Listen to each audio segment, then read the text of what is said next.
Question number second ध्यान दीजिएगा और इसमें जो करेक्शन है उसको स्पेशली नोटिस कर लेना, मैं बोलता हूं जब। Question number second, following is the balance sheet of Raman corporation limited as at 31 December 2005।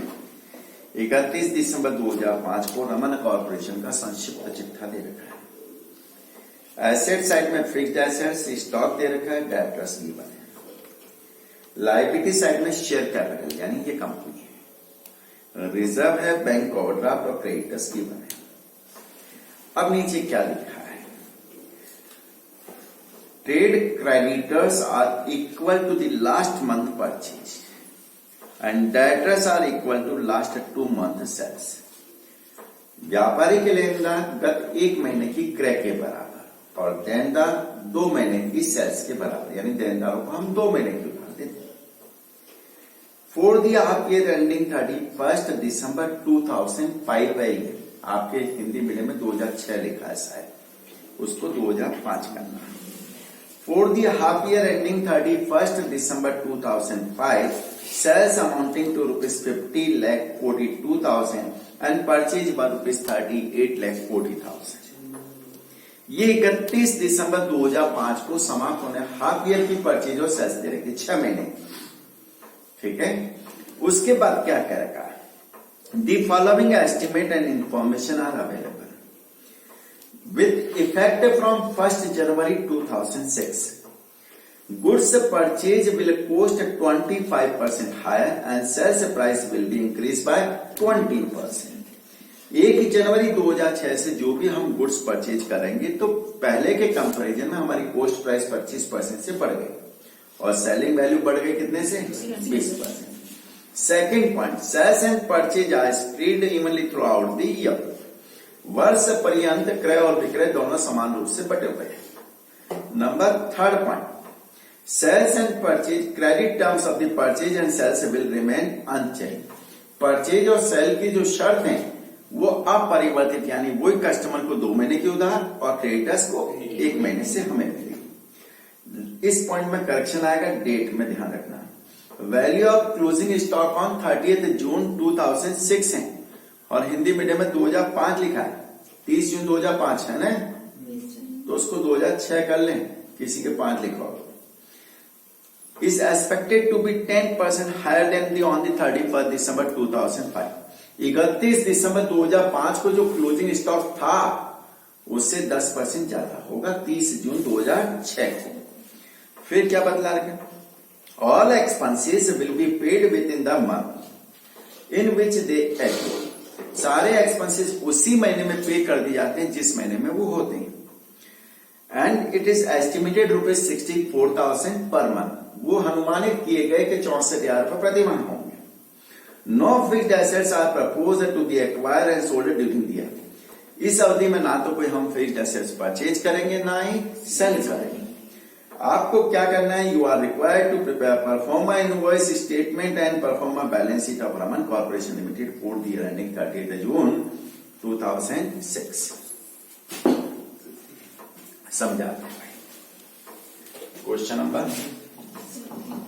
7, projecting trading PNL बना दो, ट्रेडिंग एंड पीएनएल चाहे तो हम स्टेटमेंट ऑफ पीएनएल भी बना सकते हैं।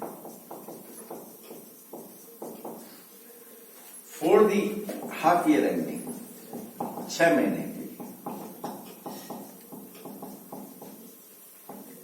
For the half year ending 30 जून 2006, 30 जून 2006 को समाप्त अदर्स के लिए आधे साल के।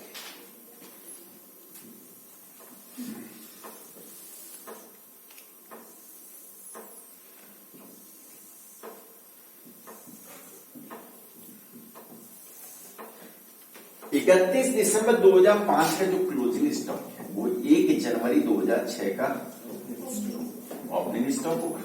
कितना बेटा, 11,52,000, 11,52,000।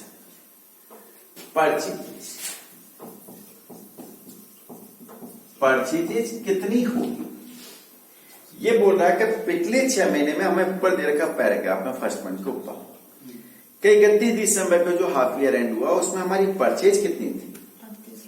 38,40,000। ये लास्ट 6 मंथ में हुई थी, कितनी हुई? 38 लाख। और नीचे इससे रिलेटेड एक एडजस्टमेंट दे रखा है कि लास्ट ईयर के कंपैरिजन में हमारी परचेज कॉस्ट बढ़ गई। कितनी बढ़ गई? 25% इंक्रीज हो गई कॉस्ट प्राइस, 25%। बताएं। 9,60,000। टोटल परचेज वैल्यू क्या होगी? 48 लाख। ठीक है। उसके बाद सेल्स की बात करते हैं। सेल्स हमने पिछले 6 महीने में कितनी की? लास्ट 6 मंथ में बताना। और अभी क्या कह रखा है? सेल्स इंक्रीज हो जाएगी। सेल्स वैल्यू कितने से? 20% से।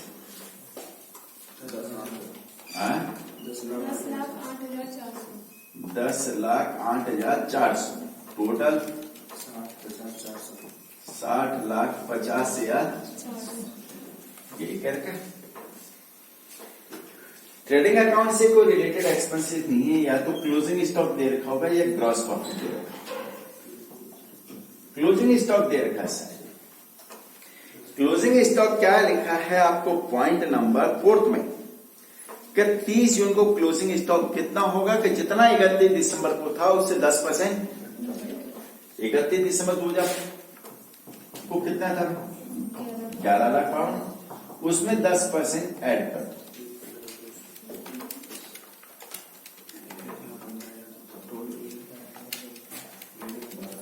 हाँ, 12,67,000। ये 10%। यहां से कैलकुलेट करो gross profit. Gross profit balancing figure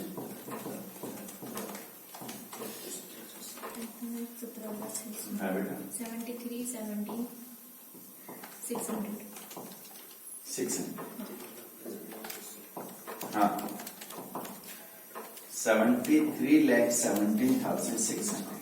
13,65,600।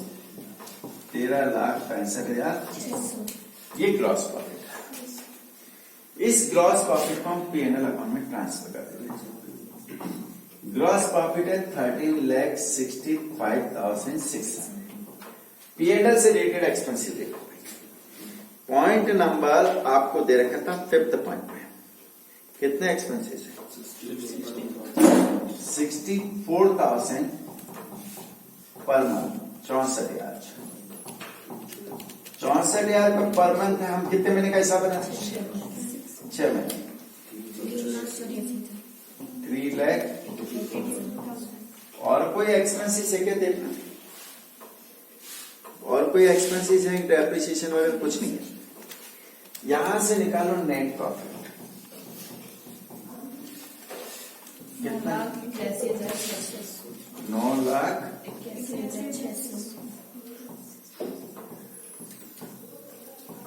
ये नेट प्रॉफिट है आई गेस। अब बैलेंस शीट पूछा है, प्रोजेक्टेड बैलेंस शीट।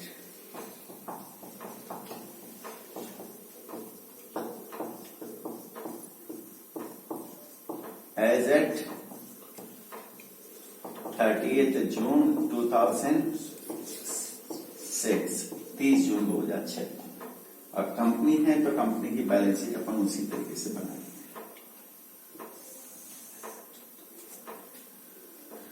सबसे पहले हेड डालते हैं इक्विटी एंड लायबिलिटीज। उसका फर्स्ट हेडिंग होता है share holders fund.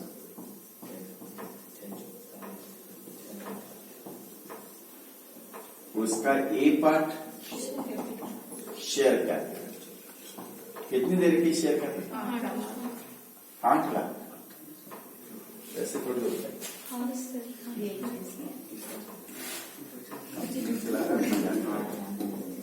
8 lakh. B point reserve and कितना? ओपनिंग दे रखा है 11 लाख इस साल का नेट प्रॉफिट और ऐड हो जाएगा, प्रॉफिट 4 दिया, प्रॉफिट आया 981, टोटल 21,65,000। नॉन करंट लाइबिलिटीज में है क्या कोई डिबेंचर वगैरह? नहीं। उसके बाद आता है second heading current liabilities. Current liabilities में क्रेडिटर्स, क्रेडिटर्स के लिए क्या कह रखा था ऊपर? फर्स्ट पैराग्राफ में क्या रखा है? ऊपर लेनदार गत महीने की परचेज के बराबर, एक महीने की परचेज के बराबर, equal to 1 month, equal to 1 month purchase, एक महीने की परचेज के बराबर। यहां परचेज कितनी थी? तो एक महीने की निकाल, 48 लाख रुपए की परचेज है, वो 6 महीने की है, तो 6 महीने से डिवाइड कर दो, तो एक महीने की परचेज है कितनी? 8 लाख। ठीक है। उसके बाद एसेट साइड चलते हैं। बैंक ओवरड्राफ्ट तो अभी आएगा कि नहीं आएगा देखते हैं बेटा। एसेट साइड, एसेट साइड में first heading non current assets. Non current assets में सन्ड्री फिक्स्ड एसेट्स कितनी है? 4 लाख। इस साल ना तो कोई परचेज किया ना ही एज इट इज। ठीक है। सेकेंड हेडिंग डालते हैं करंट एसेट्स। करंट एसेट्स में दिखाते हैं स्टॉक क्लोजिंग। स्टॉक क्लोजिंग कितना है? 12,67,200, 12,67,200। डेटर्स क्या बतला रखा? 2 महीने की सेल्स के बराबर। 2 महीने की सेल्स कितनी है? 60,50,400। इसकी 2 महीने की सेल्स के बराबर। बताओ।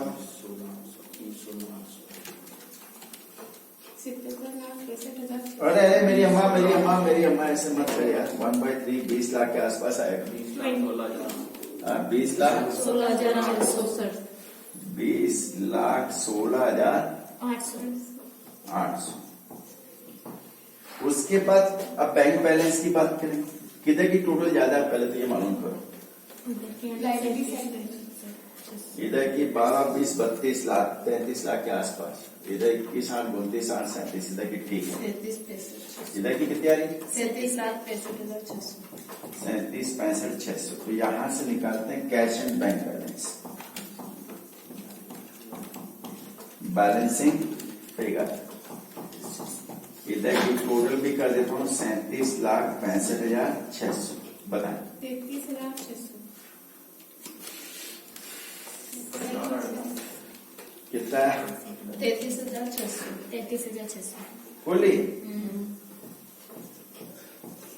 इतना कम थोड़ी आता है।